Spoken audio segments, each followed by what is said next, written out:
The morning of November 3, 1966, Cape Kennedy, Florida. A Titan 3C rocket lifts off, carrying what the public sees as another classified military payload. That alone is not unusual in the Cold War.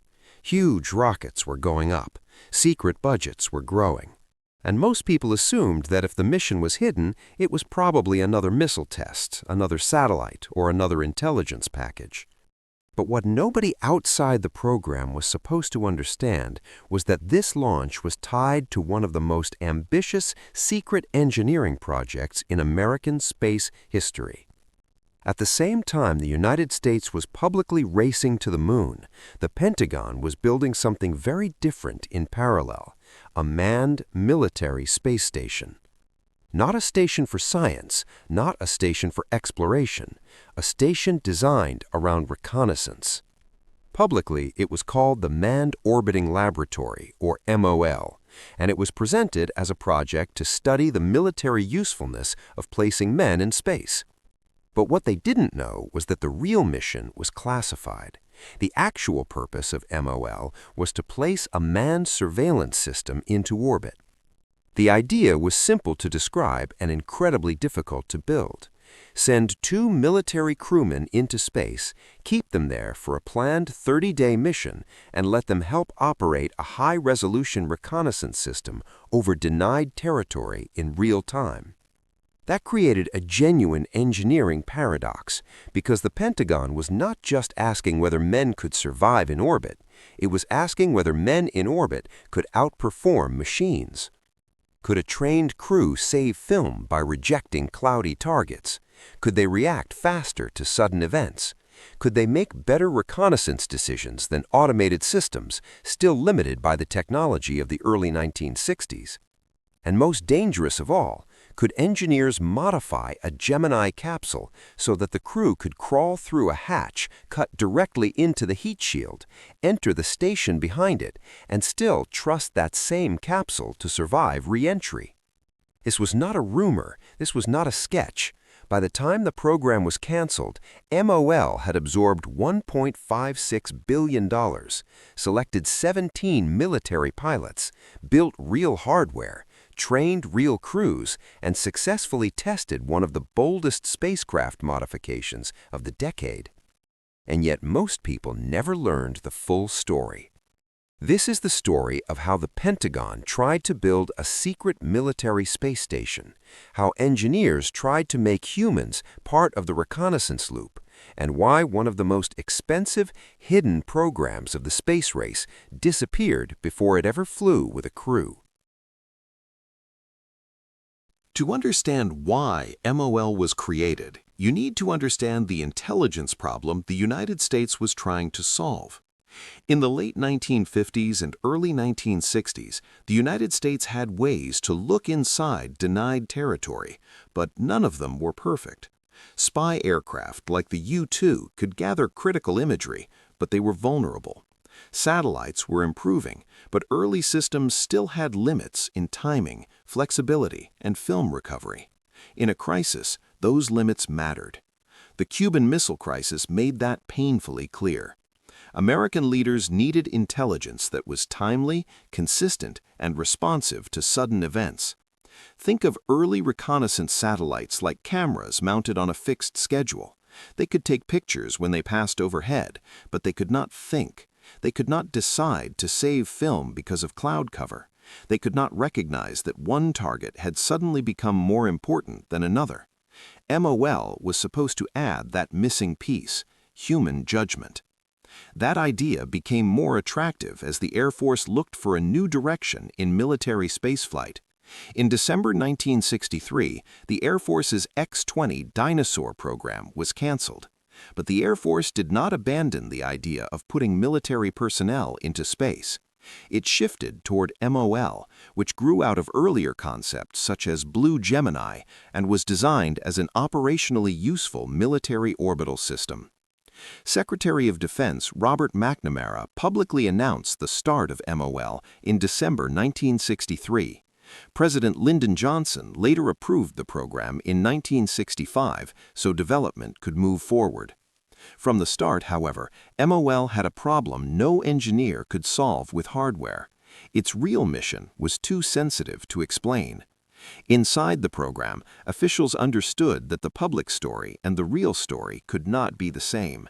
The solution was to create a hybrid identity. Publicly, MOL would be described as a laboratory to study what men could do in space. Privately, it was a reconnaissance platform. That split identity shaped everything. It affected politics, it affected budgets, it affected how the program was defended. It even affected how it had to be explained to the rest of the world, especially the Soviet Union. Because once military personnel enter orbit, the obvious question is this: what are they doing there? And in MOL's case, the truthful answer had to remain hidden. But here's the engineering challenge nobody had solved before. It is one thing to say a man in orbit can make better reconnaissance decisions. It is another thing to build a spacecraft that lets him do it safely. The core engineering problem behind MOL had three parts: getting the crew into the station, keeping them alive there, and giving them a meaningful role in the reconnaissance mission. Part 1. Getting the crew into the station. The crew would launch in a modified Gemini B capsule mounted at the front of the vehicle. Behind it sat the laboratory module they were supposed to occupy once in orbit. That arrangement created the first major obstacle. A standard Gemini spacecraft was not designed with a tunnel through the rear heat shield. MOL required exactly that.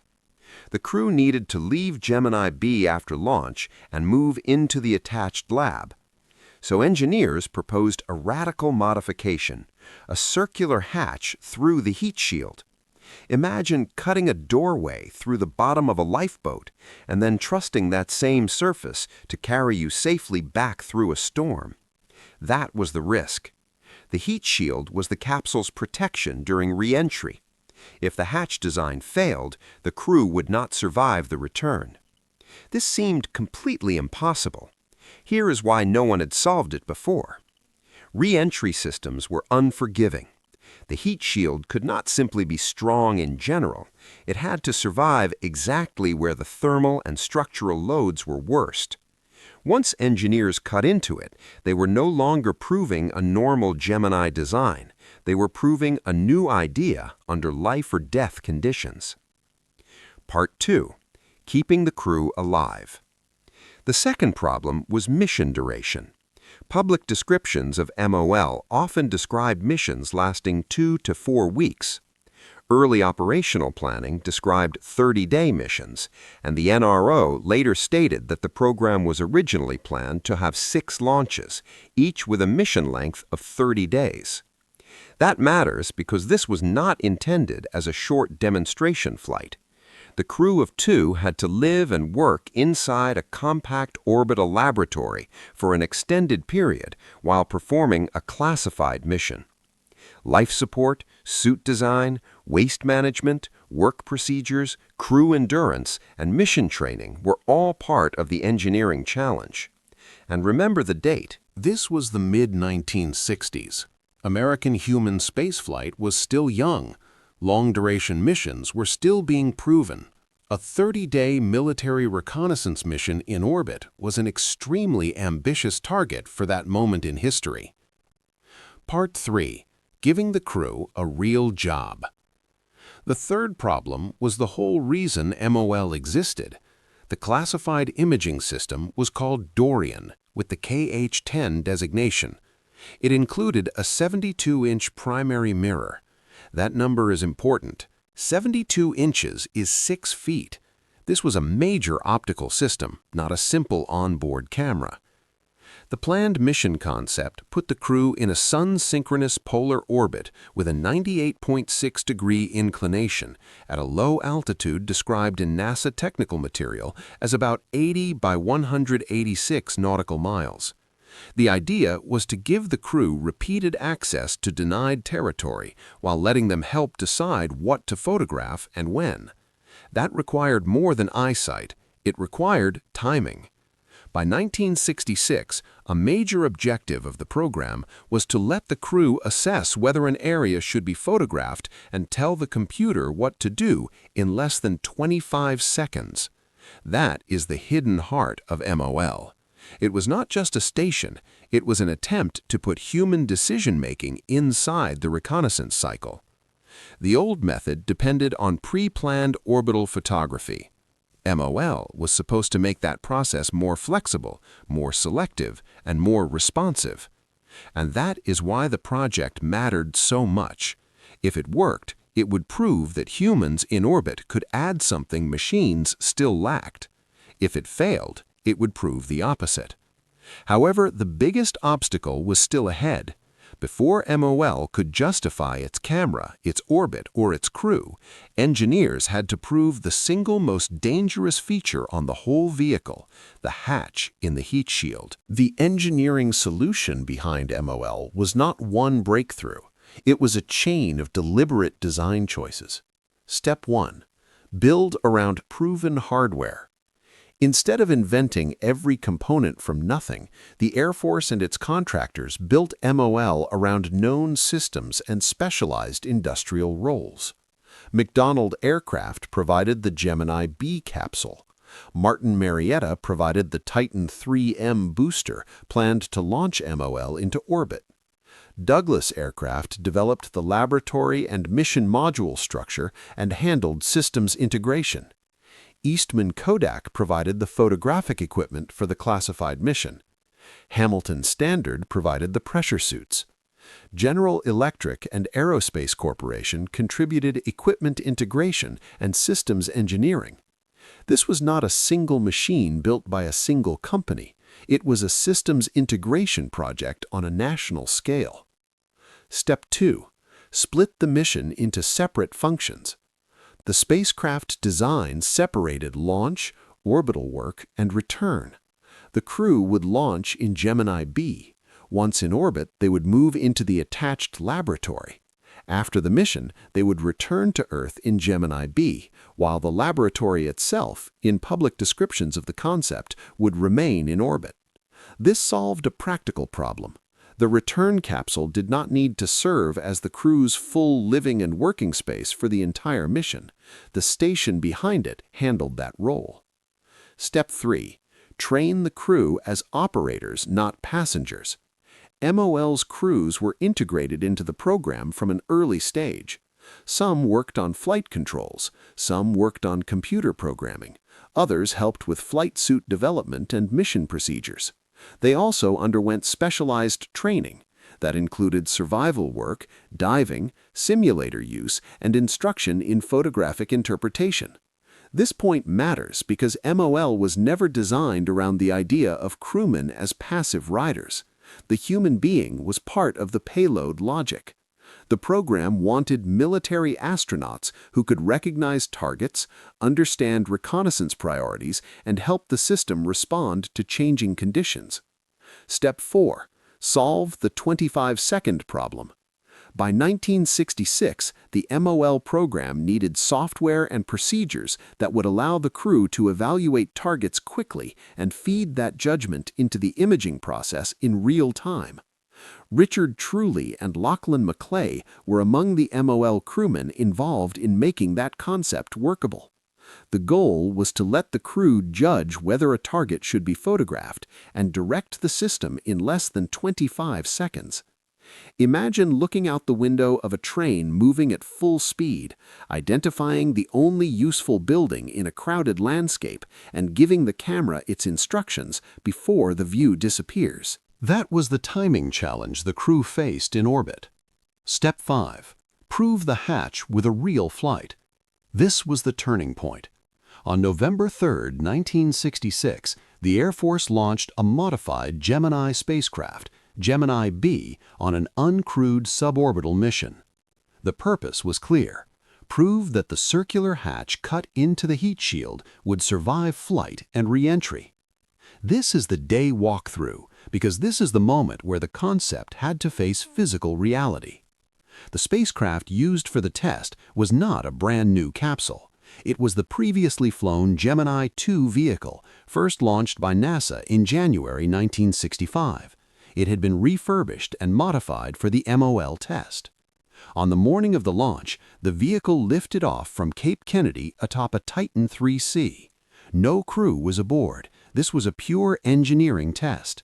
The mission followed a 33-minute suborbital flight profile. What mattered was not orbital operations.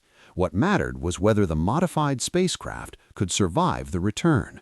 If the hatch design warped, leaked, or failed during re-entry, MOL's core spacecraft concept would be in serious doubt. It did not fail. The test successfully demonstrated the heat shield hatch design. After the flight, the Gemini B capsule was recovered in the South Atlantic Ocean and returned for inspection. That did not prove every part of MOL, but it proved the part many people had every reason to fear most. The hatch worked. Step 6.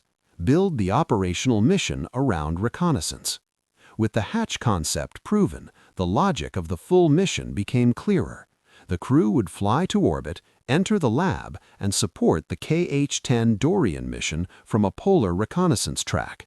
The program's supporters argued that a manned platform could react to weather, conserve film, and respond to targets of opportunity better than unmanned systems then available. That was the key claim. Not that humans were simply present in orbit, but that humans in orbit could improve the quality and usefulness of reconnaissance. And here is where the story becomes truly remarkable. MOL was trying to answer one of the biggest questions of the space race without saying so in public. When surveillance moves into orbit, does the human become more valuable or less?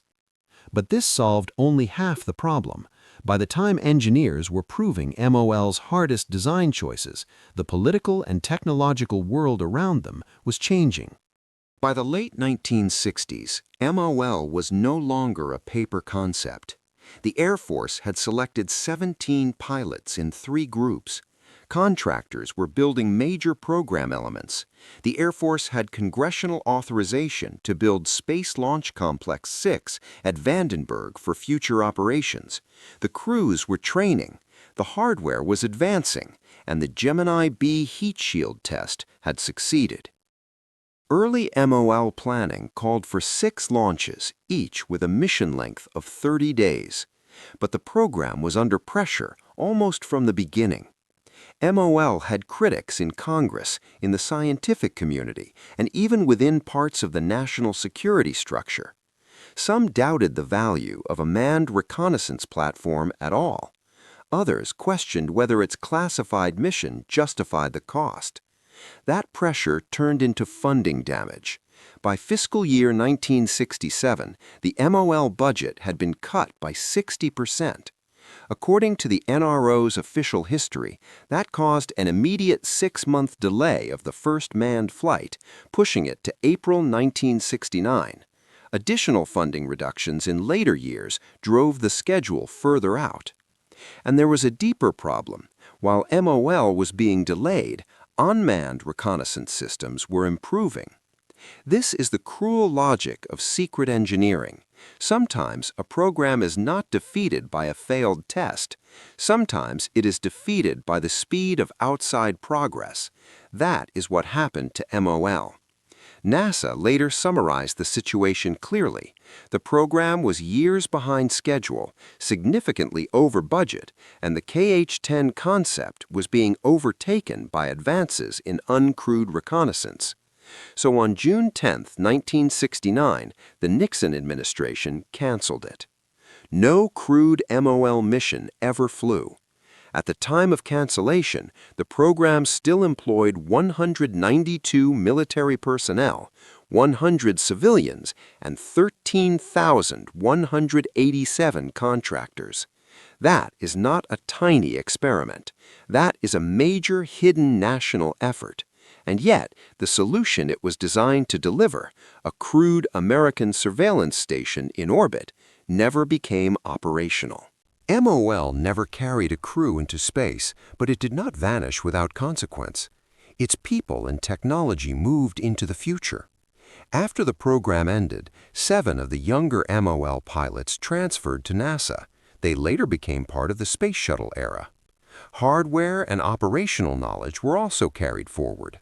NASA records show that the flexible suit technology developed for MOL influenced later spacesuit work. The waste management system designed for MOL flew aboard Skylab. The MOL laboratory simulator and the special computer built to operate it transferred to NASA. Technology developed for acquisition, tracking, and mission development fed into NASA's Earth remote sensing work. And one of the strangest legacies came from the optics. NASA records note that 6 surplus 72-inch mirrors from the canceled KH-10 program were transferred to the Smithsonian Astrophysical Observatory for use in the multiple mirror telescope. So the secret military station that never flew still shaped public American spaceflight, Earth observation, and even astronomy. That is the first long-term impact. The second is more conceptual. MOL forced engineers to confront a question that still matters today. When is a human inside the system worth the mass, risk, and cost? The Air Force believed that a trained person in orbit could improve target selection, reduce waste, and respond more intelligently than the unmanned reconnaissance systems available at the time.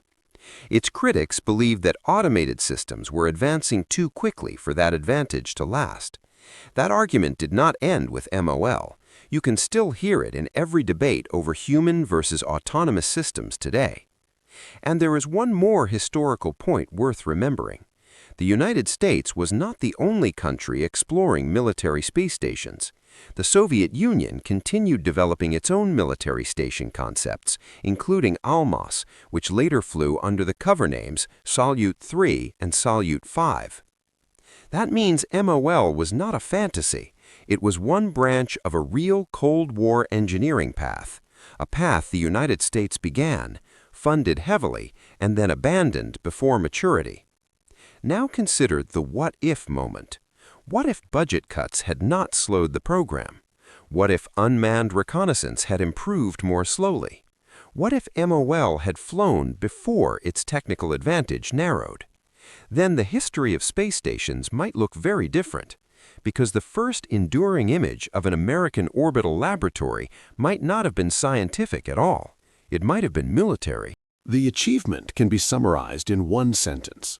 The Pentagon spent $1.56 billion trying to place 2 military crewmen into orbit for a planned 30-day reconnaissance mission built around a 72-inch optical system, and got far enough to prove the spacecraft concept before canceling the program. That is why MOL matters. The next time you watch a film about Apollo, remember that another American manned space effort was unfolding at the same time behind a wall of classification. The next time you hear the space race described only as a contest of exploration, remember that some of its most ambitious engineering was tied directly to surveillance, intelligence, and military utility. And the next time someone says a canceled program achieved nothing, look more carefully. MOL never became operational, but its crews, its simulators, its suit technology, its mission systems, and even its mirrors survived into later programs. That is the real lesson. Engineering history is not only the story of machines that flew, it is also the story of machines that came close enough to change everything around them. This channel explores the engineering secrets that changed history, especially the ones buried behind classification, cover stories, and canceled programs. So, if you want more hidden stories like this, subscribe and turn on notifications. Thanks for watching.